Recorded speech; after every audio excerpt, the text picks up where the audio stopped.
Tu sais, ce moment où t'es censé faire quelque chose d'important, mais tu te retrouves à faire tout sauf ça, t'ouvres ton téléphone, tu scrolles un peu, tu regardes une vidéo, puis une autre, et tout à coup, paf, 1 heure s'est écoulée, et là tu culpabilises. Tu te dis, ah bon, allez, maintenant je m'y mets vraiment. Sauf que, non.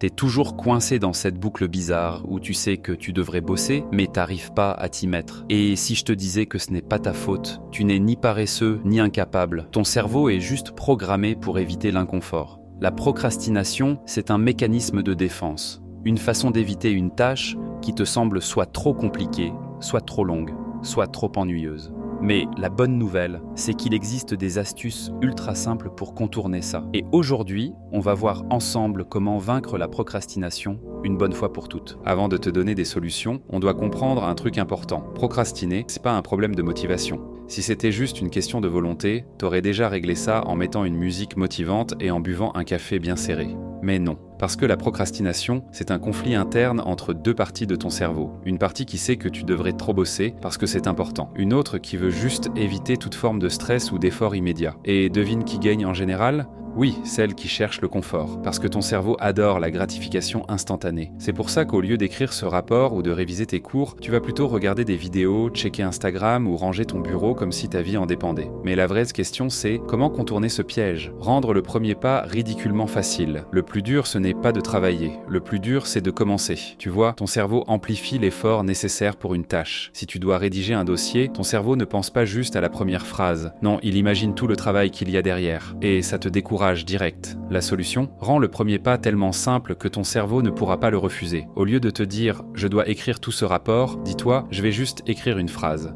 C'est tout. Juste une phrase. Parce qu'une fois que tu es lancé, il y a de grandes chances que tu continues naturellement. C'est un peu comme quand tu te dis « je vais juste regarder un épisode » et que finalement t'as regardé la saison entière. Ton cerveau aime la continuité. Une fois que tu as commencé, c'est beaucoup plus facile de continuer. Tu connais ce moment où tu repousses au corps une tâche pendant des jours et quand tu finis par la faire, tu réalises que ça t'a pris à peine 5 minutes ? C'est frustrant, hein ? C'est là qu'entre en jeu la règle des 5 minutes. L'idée est simple. Dis-toi, je vais juste faire ça pendant 5 minutes. Si après 5 minutes, t'as envie d'arrêter, tu peux. Mais devine quoi ? Dans 90% des cas, tu vas continuer bien plus longtemps. Parce que, encore une fois, le plus dur, c'est de commencer. Si tu procrastines, c'est souvent parce que la tâche te semble ennuyeuse ou trop lourde. Alors, pourquoi ne pas la transformer en un défi personnel ? Par exemple, mets un chronomètre de 25 minutes et essaie de voir combien de travail tu peux abattre avant la sonnerie. C'est ce qu'on appelle la technique Pomodoro. Et ça marche super bien pour tromper ton cerveau en lui donnant un sentiment d'urgence et de challenge. Et si tu es du genre compétitif, tu peux même te donner des récompenses. Par exemple, si je termine cette tâche, je peux mater un épisode de ma série préférée. Ton cerveau adore les petits gains immédiats, alors autant les utiliser à ton avantage. Souvent, on procrastine parce qu'on ne voit pas le lien direct entre l'effort et la récompense. Si tu te dis juste « je dois finir ce projet », ça n'a rien d'excitant. Mais si tu reformules ça en « ce projet va me permettre d'avoir plus d'opportunités dans 6 mois », d'un coup, ça prend un vrai sens. Demande-toi toujours « pourquoi je fais ça ? Qu'est-ce que j'ai à y gagner ?» Et écris-le quelque part où tu le verras tous les jours. Parce que plus ton objectif est clair,